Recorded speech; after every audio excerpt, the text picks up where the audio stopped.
Thank you very much. So there's three things I want to cover off in this talk, and that way you'll know how close I am to the end, because I will tell you each time I get to one of them. So starting with the first, anytime someone puts a lock on something that belongs to you and doesn't give you a key, that lock is not there for your benefit. So the lock I'm talking about here, of course, is digital rights management, so-called digital locks that are used to restrict copying and use of digital works. If you've ever bought a DVD from a region that doesn't play here in Australia, if you've ever gotten a game that wouldn't play in your game player, if you've ever gotten a movie and found that you couldn't move it from one device to another, you've experienced DRM. The biggest lie ever told to creative people is that DRM is there to help them and that it will contain their losses due to piracy. What DRM does primarily is stop authors and creators and publishers from authorizing audiences to follow them to new platforms. So let me unpack that a little.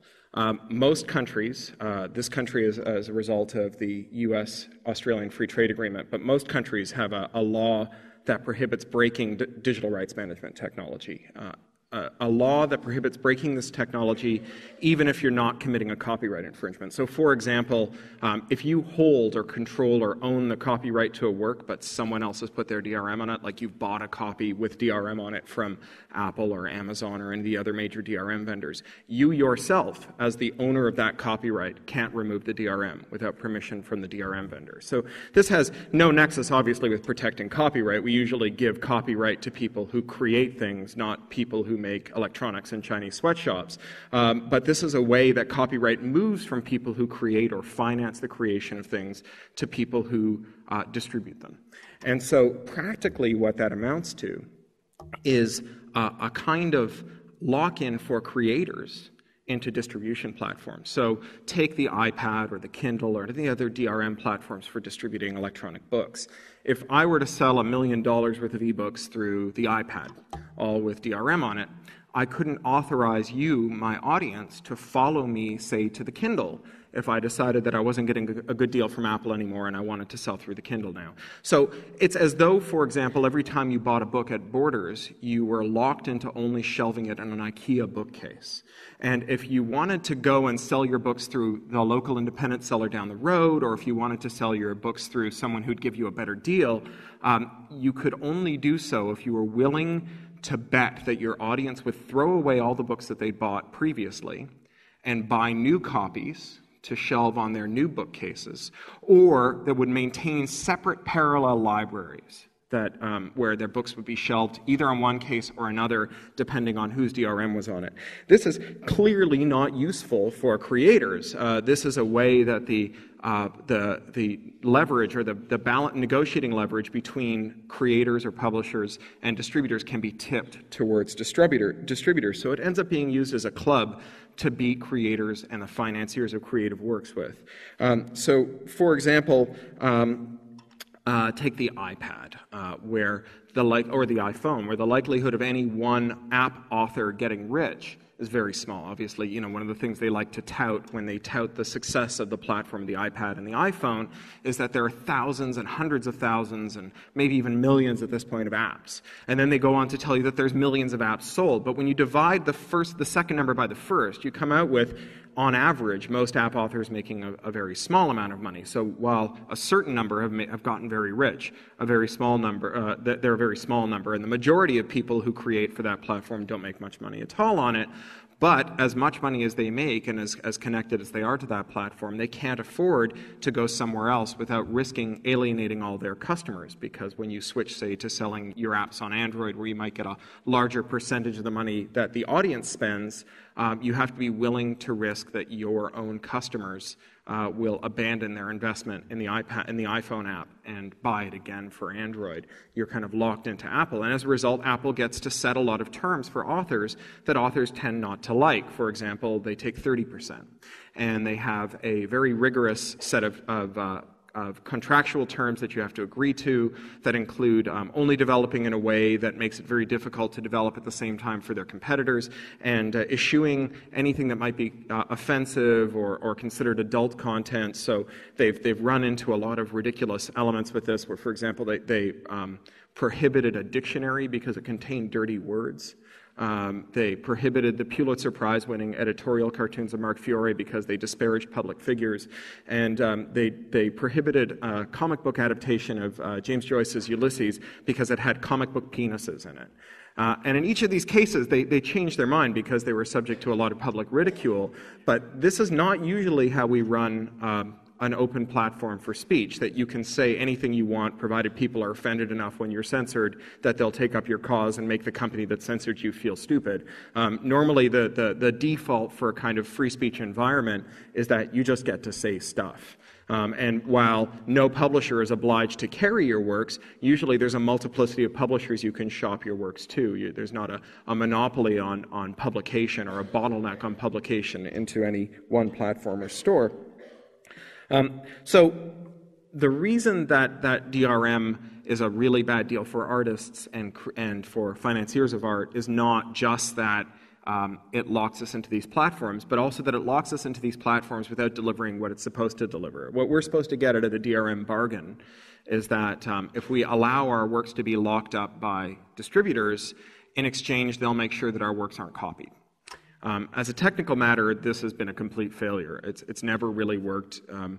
Every computer scientist and cryptographer who doesn't work for a DRM vendor will tell you that it will never work. The only engineers who kind of know about this stuff who will tell you that it's possible to make computers worse at copying are people who have a direct financial stake in selling you technology to make computers worse at copying. Fundamentally, the entertainment industry put out an RFP for magic beans. They wanted magic beans that would make computers worse at copying. And, anytime you say we have an unlimited budget to spend on magic beans, you will find magic bean vendors. That doesn't mean the magic beans will work, right? In the same way that the war on terror precipitated a series of RFPs for magic beans that would automatically detect terrorists or automatically prevent airplanes from being blown up. And lo and behold, there were kind of a never-ending supply of people showing up with magic beans to sell to the military-industrial complex. The entertainment complex has found itself with no end of magic bean vendors as well.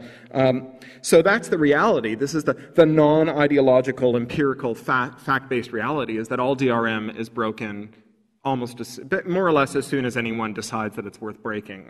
There's an instructive little parable about this. You all know Blu-ray. Blu-ray was touted as the next generation in DRM that would stop copying in its tracks. There was a guy... Oh, no, sorry, I beg your pardon. I'm starting at the wrong end of the story. DVD HD was the competitor of Blu-ray, and it was also next generation DRM technology. It was going to stop copying in its tracks. And there was a guy named Muselek64 who hung on a message board. He was a hacker so ferocious he named himself after a breakfast cereal. And he bought a DVD HD disc, and it wouldn't play on his computer because his computer was either running the wrong operating system or was from the wrong region. It was one or the other. These are the two that usually trip these DRMs up. And so he decided that he would break it. And he reasoned that if the DVD was being decrypted by a computer, that the key to decrypt it must be somewhere in that computer's memory. So he found a computer that would work with the DVD. He started running the DVD. He stopped it. And then he looked at the contents of the computer's memory. And he tried the first 128 bytes to see if that was the key, and that wasn't. So then he tried bytes through to 129, and 3 through 130, and 4 through 131, and so on. And very quickly he found the offending bytes and was able to decrypt the disc, right? I mean, essentially what the entertainment industry had claimed is that everyone who buys a movie is a kind of putative bank robber. We're all attackers. We're all thieves against whom the DVD has to be entrusted. And so we're going to make a safe to put the DVD in. And safes work, right? We put safes in banks. There's a reason that we put safes out there. But we don't put safes in bank robbers' sitting rooms. Because no matter how good a safe is, we all understand that if you put it in the bank robber's sitting room, she'll eventually figure out how to open it. I mean, safes aren't meant to be impregnable. They're meant to last long enough for a security guard to show up the next morning or once an hour, or the tellers to come in or what have you. They're not meant to last kind of forever against the most determined attacker in the world, but that's in fact what this DRM is supposed to be. And of course it has to be against the most determined attacker in the world, because once Muselek64 had figured out how to break DRM, he could share that secret with everyone else and they could all break their DRM too. So you have to defend against the most qualified attacker, but once that attacker breaks your system, everybody is able to enjoy the fruits of her labor. And so Muselek64 gets better because someone wrote him an email, and kind of got a lot of fan email after this, and someone wrote him an email saying, I have a Blu-ray disc and I have the same problem. Do you think you could fix this for me? And he said, well, I've never seen a Blu-ray disc, but yeah, I guess so. So send me a RAM dump of your computer while it's running a Blu-ray disc, and I'll just do the same thing. And he did, and he broke it. It's like Mycroft Holmes solving crimes in his basement,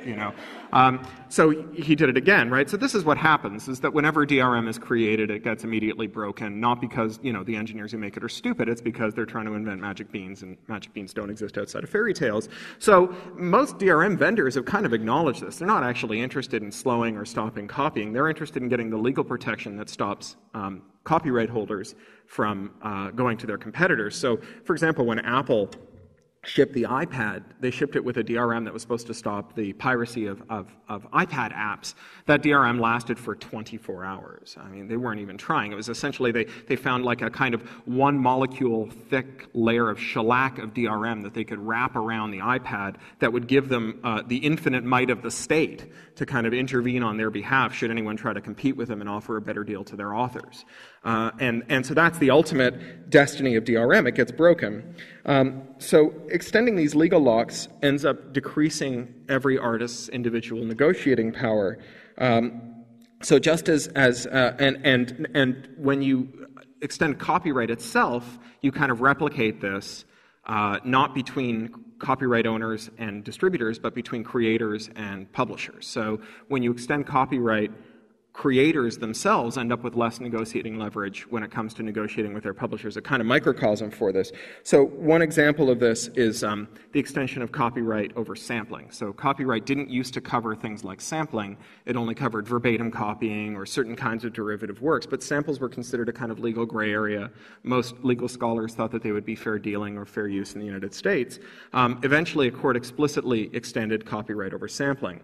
Well, sampling and its analogs, the things that preceded digital sampling, have always been a part of creation. I mean, there's a reason they call Brahms's first Beethoven's 10th, right? Artists have been quoting each other for as long as it's been possible to quote musically. I mean, listen to the great jazz solos, Charlie Parker and so on. If they had to get a license every time they wanted to quote a snatch of music as we know it wouldn't exist. And so this has always been integral to the production of music, all the way down to rock and roll. I mean, Sgt. Pepper's, Pet Sounds, the great concept albums are all built around this kind of reference sampling, clipping out, remaking, because that's kind of how we make music. It's part of our music ecosystem. But in the name of protecting artists, what we did was we created this exclusive right to control samples. Now, artists are already in a pretty terrible negotiating position vis-a-vis their labels. It's generally the case that artists who sign label deals sign over the copyrights to their works to the labels, which means that the sampling that took place wasn't licensed from performers, but from labels themselves. So if you wanted to sample music, you didn't go to the artist who created the music you wanted to sample, you went to their labels.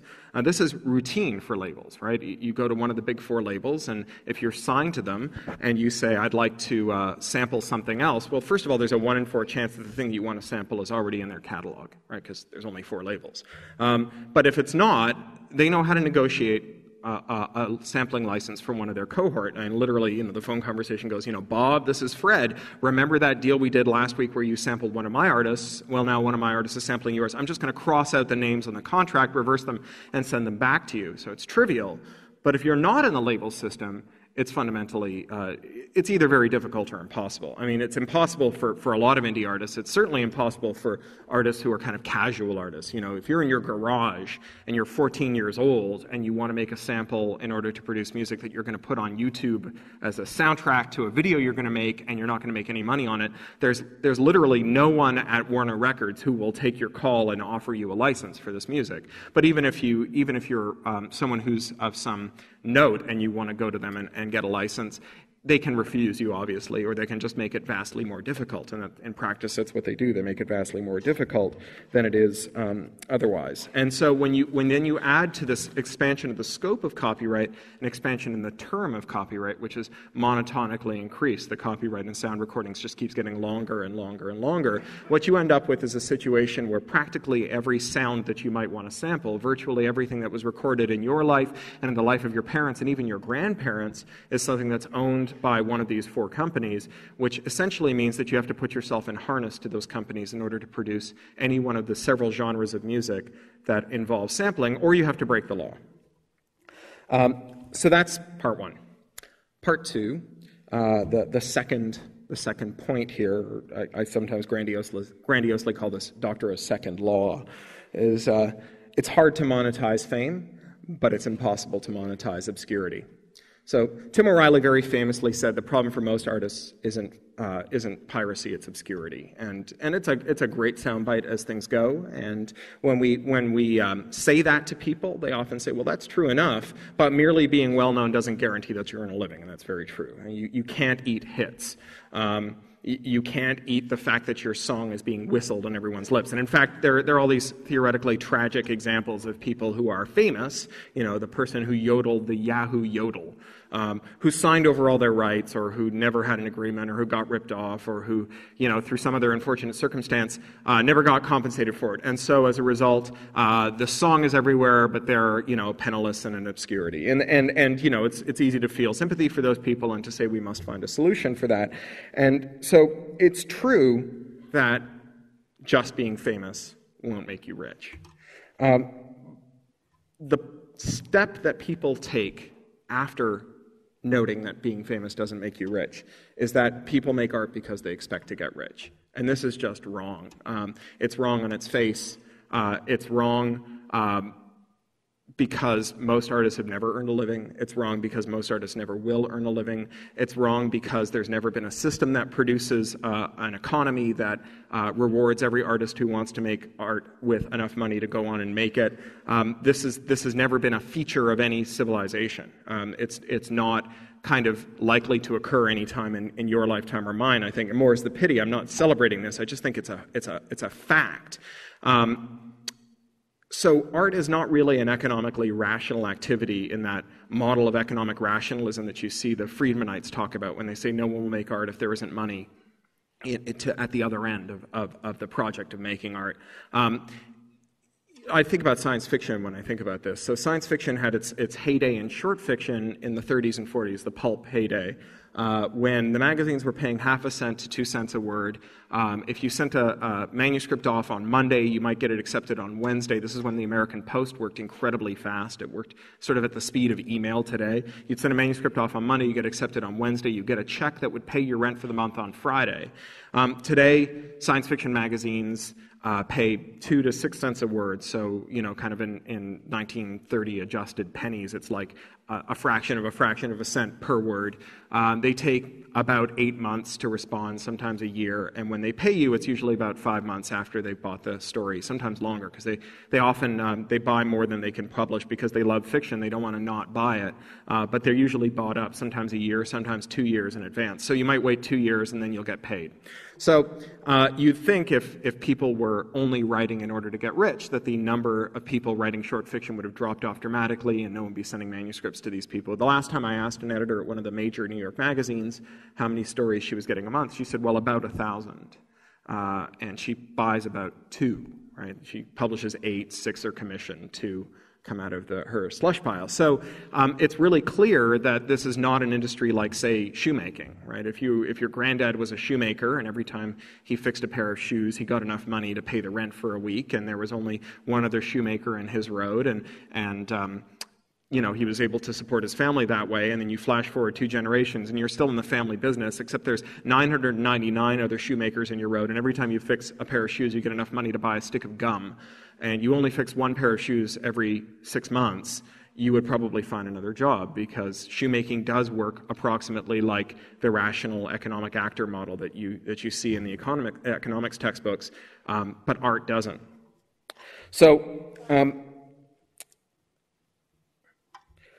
the problem with artists who pursue art in order to make a living isn't that they're prostituting themselves to commerce. The problem, given the rough economics of art, if the reason you're doing art is because you hope to get rich, is that you're selling yourself really cheaply. You're not a prostitute, you're a very, very cheap prostitute.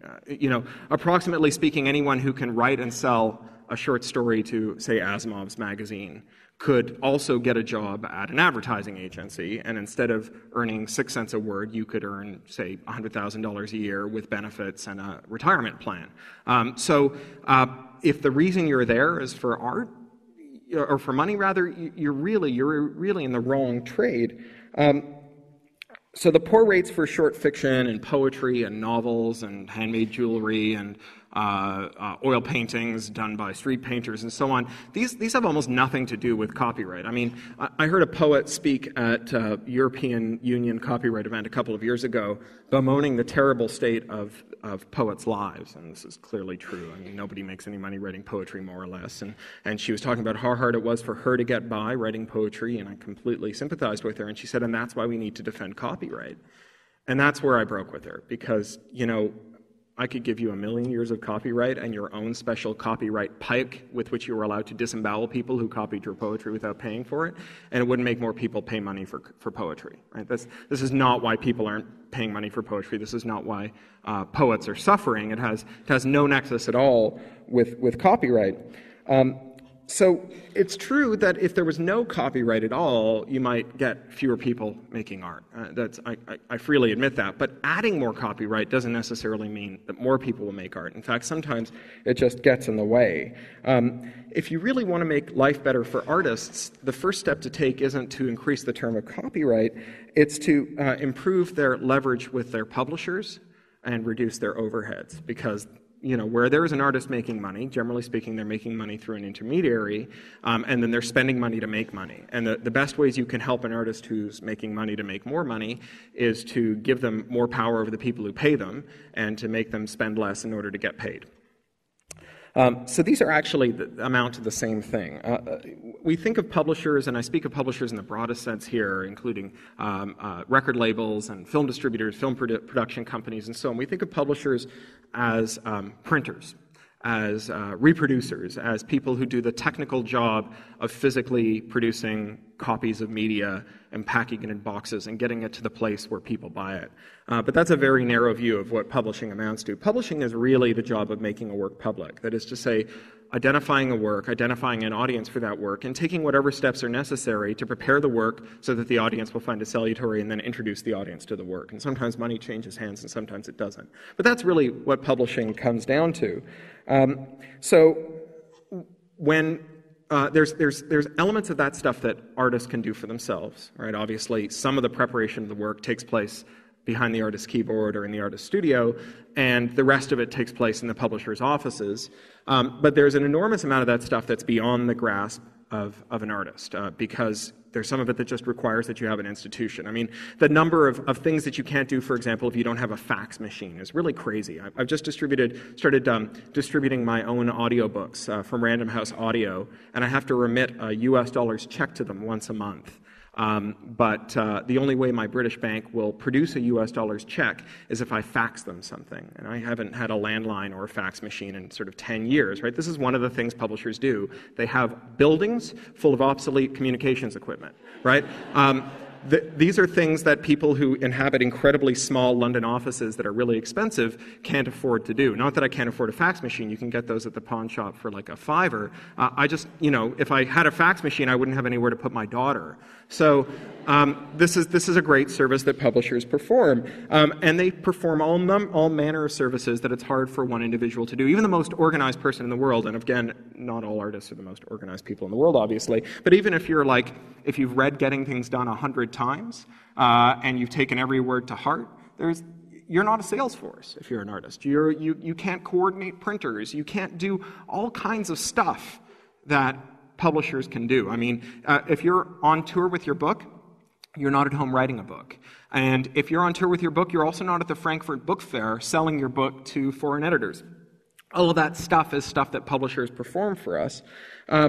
And so it amounts to a kind of combination of organization with specialist knowledge and skill to produce stuff that adds value to the artist. And this is why it's a good partnership when it works. So here's an example of something that publishers can do that artists can't do for themselves that works great. When my first young adult novel came out, my American publisher, Tor Books, put me on a tour. And they hired some specialist young adult book tour consultants to figure out how to do this. And in America, there's a point of sale retail book tracking thing called BookScan. You probably have it here too. Nielsen operates it around the world. And so every time you buy a book from a BookScan bookseller, they run the book's ISBN and UPC over a little scanner, and then they tally them up, and they produce bestseller lists, and they distribute them to the other BookScan stores. So it turns out that there's a way to game this, right? You can go to American cities with large suburbs filled with enormous high schools that have relationships with local BookSense booksellers, and you can go do assemblies of 400 or 500 students at a time and sell 20 to 50 copies to each assembly. And you do like 3 of those a day for 2 weeks, and you sold so many BookSense sales in a concentrated period that you end up on the BookSense bestseller list. And then every bookstore in America orders 5 copies of your book and places them face out, because when you've got 5 copies, you don't spine them, you face them. And that prompts more sales, and then if you're lucky, you get on the New York Times bestseller list. This works approximately like clockwork, right? And this is good, specialized knowledge that I, as a individual author, have no means to tap into. It's a genuine service my publisher performed for me, and as a result, we both ended up richer, and my books ended up in more hands, and this is great stuff. But there's another version of combining knowledge with special abilities that has the reverse effect. It actually reduces value from the author's bottom line. For example, you might sew up all the distribution so that if you want to get a book into a bookstore, you have to do a deal with a major publisher. Right? And that's happened periodically in the history of book selling. It's happened periodically in music selling. It's happened periodically in filmmaking. And whenever it happens, you hope that the antitrust departments of various governments will move in and break things up, but they tend not to do a very good job. And during the period in which all commerce is controlled by a small cartel, people who produce into that supply chain end up suffering because they've really got the whip hand at that point.